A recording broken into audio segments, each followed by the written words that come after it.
Pessoas próximas de Joesley Batista, empresário brasileiro que negociou com Nicolás Maduro e com Trump uma possível sucessão no governo da Venezuela, evidenciam quais são as condições para que Nicolás Maduro abandone o poder e para que os Estados Unidos não façam uma intervenção militar na Venezuela. Vamos discutir aqui exatamente e se isso de fato é possível. Falar também sobre um afastamento muito grande dos Estados Unidos frente à Europa e também à OTAN, com informações que dão conta não só de redução do número de militares, mas até mesmo com a possibilidade de racha econômico. Eu diria para vocês que a multa que a União Europeia está aplicando ao ex de mais de 120 milhões de dólares não ajuda em nada esse processo. Vai lembrar que a Casa Branca faz uma espécie de lista da vergonha, listando algumas mídias que não deveriam ser ouvidas pela população tanto americana como também pela população internacional. E nós temos também uma reunião que está se estabelecendo em Miami, nos Estados Unidos, entre representantes ucranianos, representantes americanos, para dar conta do que os russos colocam como condição para uma proposta de paz. Se os Estados Unidos estão se afastando da União Europeia, pelo menos tem um país que aparentemente o Trump não está se afastando tanto assim, que são os poloneses. Afinal, os americanos estão vendendo blindados a $1 para a Polônia. Entender exatamente o que está rolando. Se vocês querem entender um pouco mais sobre esses assuntos, e muito mais também sobre geografia, geopolítica, atualidades, política, polêmicas, enfim, tudo para você se manter sempre bem atualizado, já se inscreve no canal, deixa seu like e compartilha esse vídeo, que eu, professor Ricardo, conto muito com a sua ajuda. Belezinha? Pessoal, presta bastante atenção que nesse momento de instabilidade política, nomeações políticas, instabilidade do dólar e tal, eu, Ricardo, particularmente, acho que o dólar está com preço baixo frente ao passado recente, considerando uma espécie de promoção na recomendação de investimentos. Caso você queira abrir ali as suas posições e tal, utiliza, galera, a melhor plataforma que você tem no mercado, a melhor conta internacional, que é a Nomad. Eu sou usuário, mais de 3 milhões e meio de pessoas no Brasil também são. E utilizando o meu cupom, você vai ter acesso a 15 centavos de desconto por dólar convertido. Então, por exemplo, a gente teve um aumento até que sensível ontem por conta de nomeação, de Flávio Bolsonaro e tal. Isso causa uma instabilidade no mercado, sube o dólar. Utilizando o meu cupom, você compra ali com 15 centavos de desconto, a partir de cashback na sua conta. Ou seja, é como se não tivesse dado essa subida do dólar. Acho um bom momento para você aproveitar. Ano de eleição, a gente sabe que é ano de instabilidade política. Além disso, a Nomad, ela também aceita em mais de 180 países para suas viagens internacionais. Vale muito mais a pena do que ficar pagando no cartão de crédito, IOF, tá? Esse monte de taxa maluca. E só de baixar o aplicativo, galera, faça o teste, tá? Não precisa acreditar em mim. Baixa o aplicativo e veja pelos seus próprios olhos, que é de graça, tá? Não paga nada por isso. Você tem acesso a uma série de benefícios, a possibilidade de ter um cartão de débito na Internacional e o cartão de crédito Nomad Explorer, que te dá pontos para você trocar por produtos e serviços, pontos que não expiram. Para eu que sou esquecido, é sensacional. Te dá a possibilidade de você ir ganhando cashback em dólar a partir das suas utilizações aqui no Brasil mesmo, tá? Fora a possibilidade também de ter acesso ao Nomad Lounge, que é a sala VIP da Nomad para suas viagens internacionais. Cara, de verdade, é sensacional, tá? Mais uma vez ressalto, não acredita em mim. Baixe o aplicativo e veja pelos seus próprios olhos. E claro, na sua primeira conversão cambial, 15 centavos de desconto por dólar convertido, eu não perderia essa oportunidade, hein? QR Code na tela, link na descrição, utiliza meu cupom, sensacional. Belezinha, pessoal? Então, bora lá pro vídeo, ó. Como eu trouxe para vocês na introdução, de fato, a gente teve a informação que o Joesley Batista, esse mesmo dos irmãos Batista, super importantes, empresários brasileiros e tal, e que tem uma ligação bem importante também com os Estados Unidos. Vai lembrar, galera, que a holding deles, né, que é a JF, é uma holding que atua em vários setores diferentes. Tem, por exemplo, a Fluxus, que é uma espécie de braço de gás e petróleo. Tem, por exemplo, a Pilgrims, que é uma das maiores produtoras de frango do planeta e que, inclusive, foi uma das maiores doadoras da pós-presidencial do Trump, doando 5 milhões de dólares. E o Joesley Batista, ele é como se fosse o intermediário. Ele não representa exatamente o governo brasileiro e ele não representa exatamente o governo americano. Mas ele tem boas relações com a presidência do Brasil e tem boas relações com a presidência americana. Tanto que, por exemplo, toda essa, entre aspas, enrolação que vem acontecendo, né? Vai invadir a Venezuela, não vai e tal. É porque existem divergências internas. Você pega ali setores do Pentágono, por exemplo, Pete Hegseth, ou até o secretário de Estado, que é o Marco Rubio, aparentemente as declarações mostram que eles são totalmente favoráveis. O Trump, até pela sua predisposição de ganhar o Nobel da Paz e de não querer se envolver em mais um conflito que pode trazer consequências negativas, econômicas, sociais, políticas, militares. Às vésperas do The Midterm Elections, que vai rolar o ano que vem, é uma jogada arriscada você interferir, invadir outro país. Pelas repercussões políticas que isso pode ter para os Estados Unidos e econômicas e militares também, tá rechaçando essa ideia. Só que o Joesley Batista, ele representa os interesses do Trump sem ser os interesses americanos e não é o representante oficial dos Estados Unidos. Ele esteve nos Estados Unidos do dia 12 até o dia 14 de novembro. Uma semaninha depois, no dia 23 de novembro, chegou à Venezuela e teve uma reunião presencial com Maduro. O Trump colocou para o Joesley Batista que ele deveria falar para o Nicolás Maduro que ele quer 3 coisas importantes da Venezuela. Na verdade, 4. A queda do Maduro, isso é uma coisa inegociável para os Estados Unidos, acesso às reservas de ouro, de petróleo e também de minerais terras raras. A gente sabe que a Venezuela é um país riquíssimo em recursos minerais. Hoje são basicamente 4 países que fazem as maiores explorações: China, Irã, Rússia e a Turquia. Recep Erdogan é um grande aliado, claro, do Nicolás Maduro, e aparentemente o Maduro estaria disposto a abrir um pouco mais o mercado. Falou isso até publicamente. Não, a gente diversifica investimentos, os americanos podem investir, ter acesso aos recursos, mas o Maduro não quer, claro, sair do governo. Pelo menos ele quer algum tipo de garantia, anistia geral, coisa que os americanos também aparentemente não estão dispostos a conceder. Vale lembrar, galera, que para o Joesley Batista ter feito essa viagem é porque interessa bastante também economicamente para as suas empresas. Como eu falei, a Fluxus, que é essa espécie, né, desse braço de gás e petróleo aí da Hold JF, poderia ter acesso também às riquezas minerais da Venezuela. Aparentemente, os pedidos, né, do Joesley Batista não surtiram muito efeito, pelo menos até o momento, já que o Nicolás Maduro não aceita sair da Venezuela, pelo menos não nas condições propostas. Aparentemente, ele aceitaria uma transição um pouco mais pacífica, com a Delcy Rodrigues, que é a sua vice, sendo visto como uma bolivariana um pouco mais moderada, pelo menos, claro, segundo o Nicolás Maduro. E os Estados Unidos falam que não, que eles querem uma transição até que robusta, né, bem assim, revolucionária, no sentido de mudar de uma hora para outra, de governo do regime venezuelano. Será, galera, que o Joesley Batista vai conseguir? E, aliás, percebam, hein? O poder do capital. A gente está falando de um empresário brasileiro que atua como se fosse uma espécie de procurador do Trump e do governo brasileiro. O cara é poderoso, hein, galera? O cara é poderoso. Além disso, a Bloomberg destacou uma reportagem que acho que faz justiça ao que eu venho falando aqui com vocês e que até a própria doutrina estratégica militar dos Estados Unidos, divulgada pelo Trump ontem, reforça. Uma decepção, um afastamento, um racha entre Estados Unidos e União Europeia, Estados Unidos e Europa.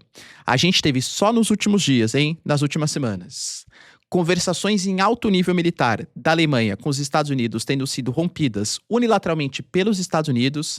A Alemanha fala que os americanos não respondem mais às solicitações da Alemanha, e a Alemanha é a principal potência militar hoje, claro, da União Europeia.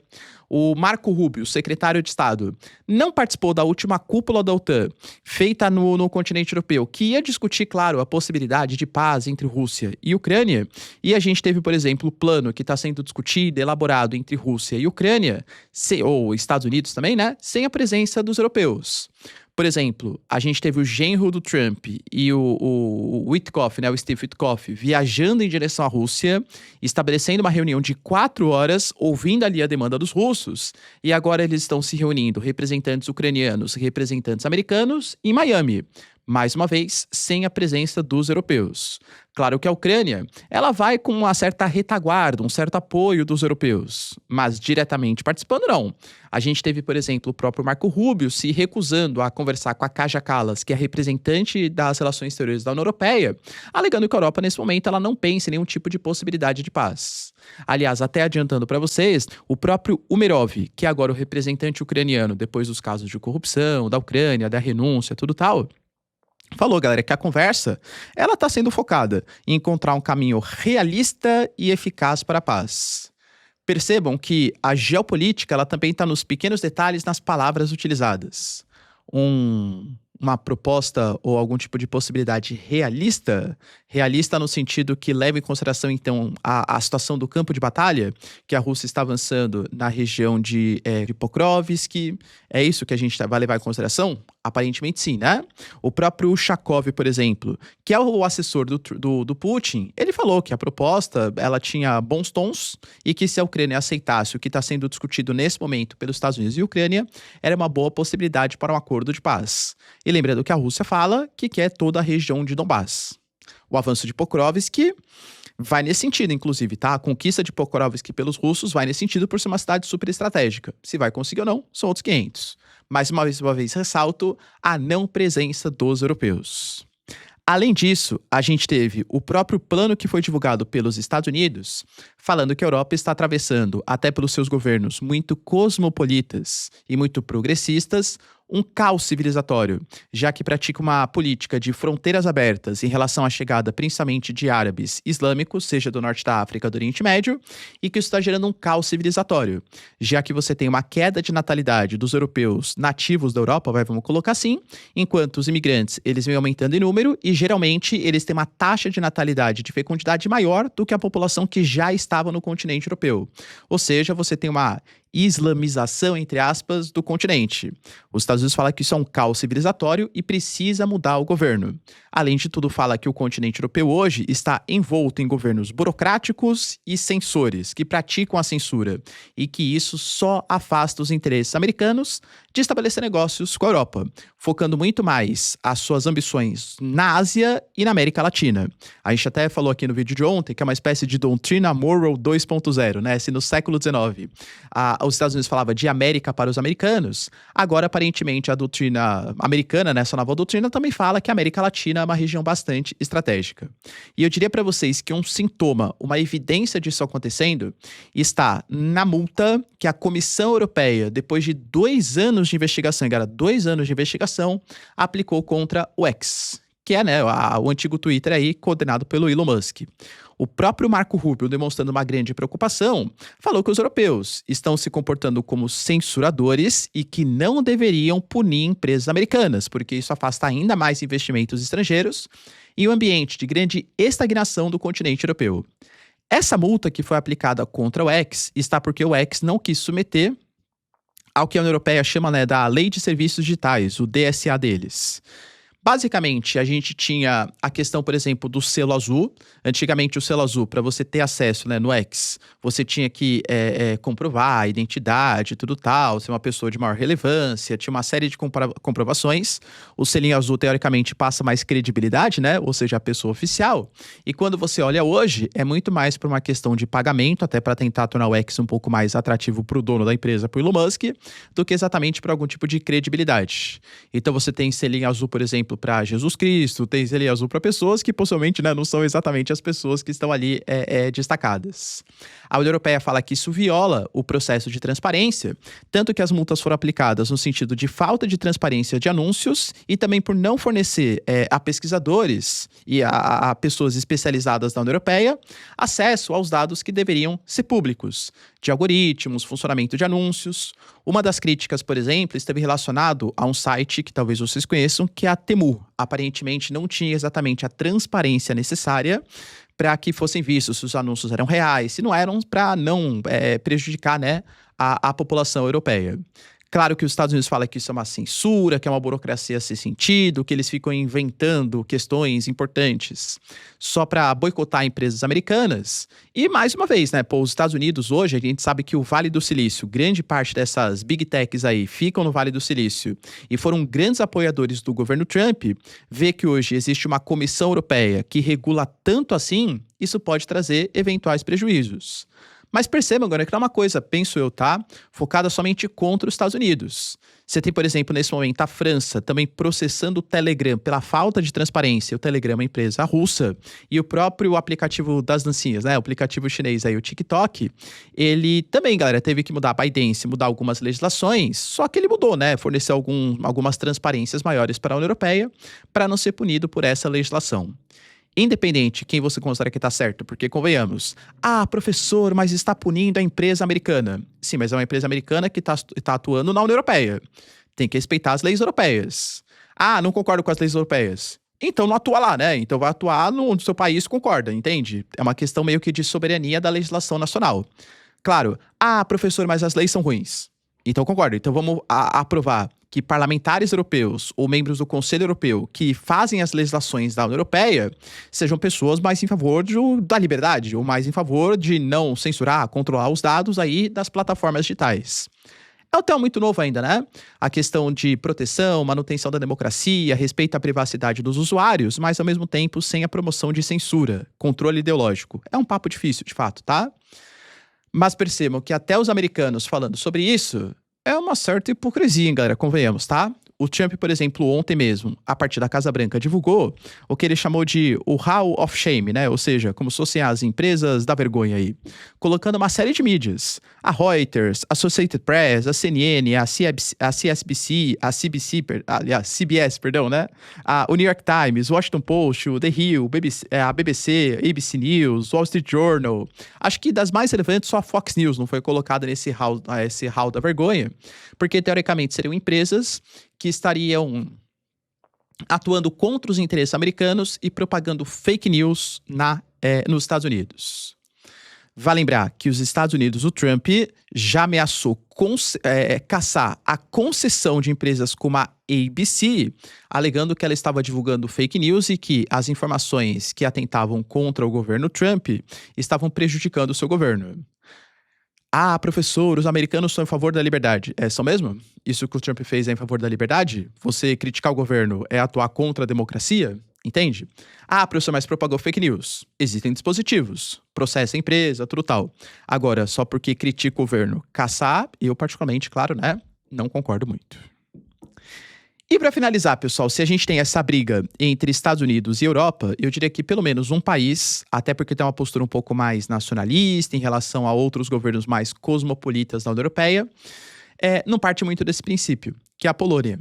Mais uma vez mostrando como os americanos estão retirando as suas tropas, estão retirando suas posições militares do continente europeu, a gente teve a informação que os Estados Unidos estão deixando ali uma série de blindados, cerca de 250 Strikers, blindados que foram usados na Europa. Seria uma burocracia muito grande para trazer para os Estados Unidos de volta, tal, então os americanos fizeram uma proposta para a Polônia. Lembrando que a Polônia é o país hoje que percentualmente mais investe no setor militar. A gente está falando de dados próximos de 5% do PIB em defesa, tá? E com previsão de aumentar nos próximos anos. A Polônia, quando começa a guerra Rússia e Ucrânia, ela cede os seus MP-1 para a Ucrânia, o que, claro, reduz ali a sua capacidade de defesa. Hoje, a Polônia está aumentando seus gastos, promete ter mais blindados do que todos os países europeus juntos em um futuro próximo, e adquirir esses Strikers mesmo que usado poderia ser interessante. Claro que exigia manutenção, compra de peças, modernização, mas os Estados Unidos fizeram uma proposta. A gente vende para vocês por $1, ou seja, no total $250, né? São 250 Strikers, para que vocês reforcem os seus equipamentos. Mas mantemos uma relação geopolítica interessante e, claro, vocês arcam com todos os custos de manutenção. Aparentemente, uma proposta ganha-ganha para os dois lados. Ou tem gente colocando que é só uma desova de equipamentos americanos que não iam ser usados de qualquer jeito. E aí, pessoal, o que você acha dessa conjuntura, desse acordo Polônia e Estados Unidos, hein? Deixa aí nos comentários, quero saber sua opinião. No mais, se vocês curtiram o vídeo, tamo junto, beijos, abraços e tchau, tchau.